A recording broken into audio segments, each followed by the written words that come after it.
Hello, my name is Romain Lajularias. I work for Save the Children as part of the humanitarian search team, and I want to share in my update a story about remote partnering with local organizations in Somalia. I used to work for a small faith-based organization which collected a lot of funds to respond to the 2011 drought that hit the Horn of Africa. It was Ramadan, and the organization was very keen at us setting up food distribution in Somalia, especially in the southern region where most of the numerous families were located. Working in Somalia at that time was very challenging. For those who knows, there are no government or very limited government infrastructures and authorities across the countries. Most of the southern part of Somalia is controlled by either militia or regional authorities or whether by terrorist organizations such as Al-Shabaab. This makes it a very challenging and very high risk operating environment. And for that reason, the strategy of most international organizations was to transfer that risk to national and local organizations. So of course, most of you have heard about Somalia in the news, unfortunately in the recent years, and it is a country with a high level of insecurity, with a high level of diversion of aid, high level of fraud from government and from organization as well. So in the NGO environment in Somalia, the reputation of local organization is rather bad, with several cases of fraud and diversion of aid, collusion, conflict of interest, and so on. The other problem of working in Somalia is that you can very limited access to field site and field visit. Due to the insecurity, there are very limited options for you to be able to control and monitor properly the project you want to implement. At that time, I was the country director of this organization working in Kenya. And because of the huge money collected for the drought and to work in Somalia, I was requested to start up implementing project in Somalia and using the Ramadan period and the food distribution program as an entry point.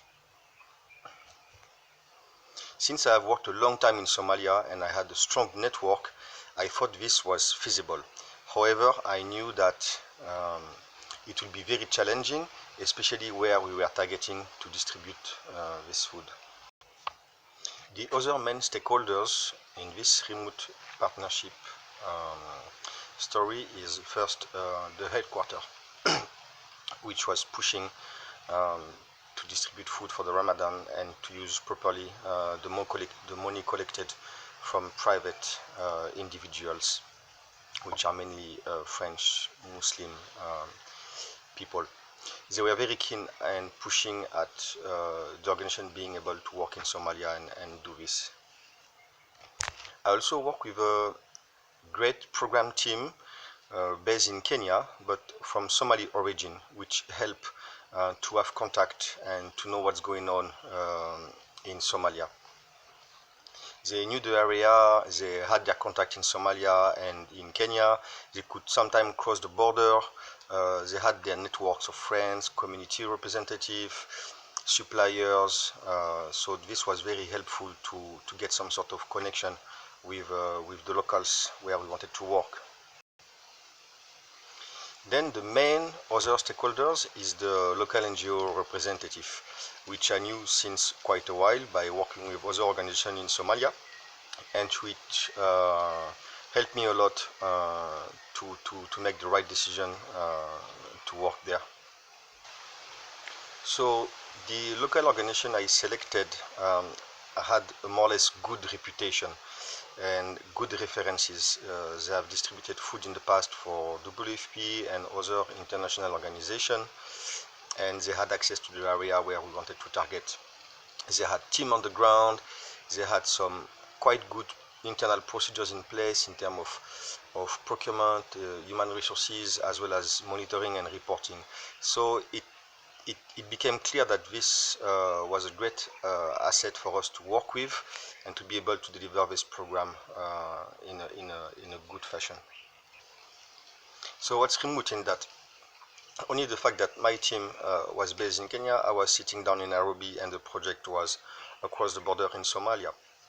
However, we had regular meetings in Nairobi with the program manager of that organization, and my team was somehow able to also cross the border and do some what we call hit and run visit.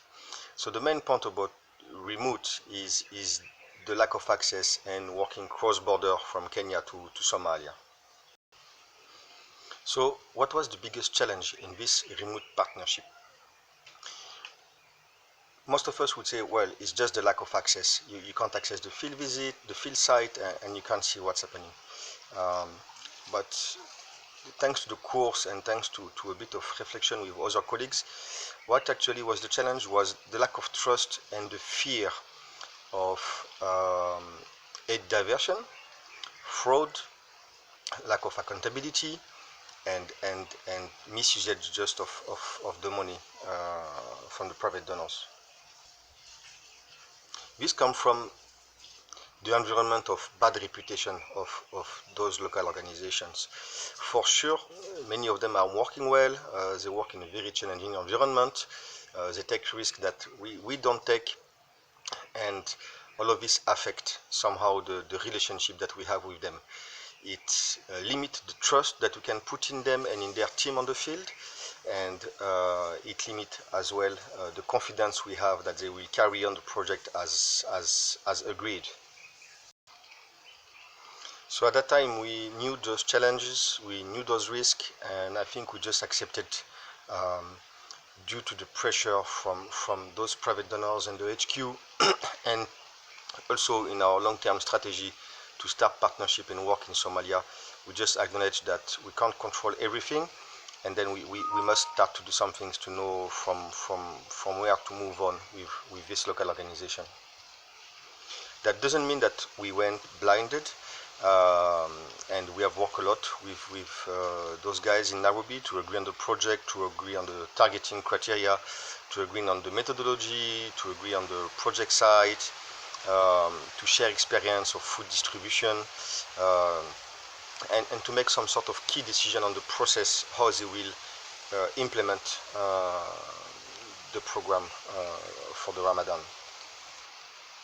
So as I said, there is one of the issue which we are very much afraid of is diversion of money. We are giving them a big chunk of money to do local procurement for the food, and we are very much afraid of, they will misuse the money or they will pay a high price and so on. So to mitigate a bit that risk, we told them that we have guys in Somalia and they will do a market survey, so we expect they will also do their tendering process and provide financial a document that prove that they have followed the procedures, and that more or less that we just know the price of the market. So there is limited chance for them to just overestimate the cost of the goods. The other things we told them, and we agree with them on how we're gonna do that, is the remote monitoring and the hit and run visit that I mentioned just a few minutes before. We agree with them that we may be able to go to visit their team in the field, in their office. We may be able to go sometime during the food distribution to assist, be witness, do a bit of communication with a photographer and so on. And we explained that for security reasons we could not let them know in advance. So it could just be a surprise visit. We expect to have the schedule of distribution, and we'll just show up anytime with some Somali-based staff crossing the border and visiting the activities. They were very clear on that, and they said they understood, we should not worry about it, we would welcome and they would facilitate everything we want to do with them. So that gives us more encouragement to go with that kind of remote monitoring system. So here are my two questions to work in such environment and in such remote partnership in a country like Somalia. how do you go about building trust with local organizations who are the only one able to access and deliver programming, but who have a very bad reputation? Being fair or not fair, they just have a bad reputation, and the level of diversion in Somalia is just very high. And two, how to go over your fear of the things to go wrong, and to move on with having a trustworthy relationship with the local partner. Voilà. I hope I was not too long with my story. I'm very keen to hear from you guys what feedback you have about this kind of situations, and especially about the two specific challenge I mentioned at the end. I would be very keen to hear from you, from your experience in other countries and with other organizations, how you get about going over those problems. Thank you in advance and have a great day.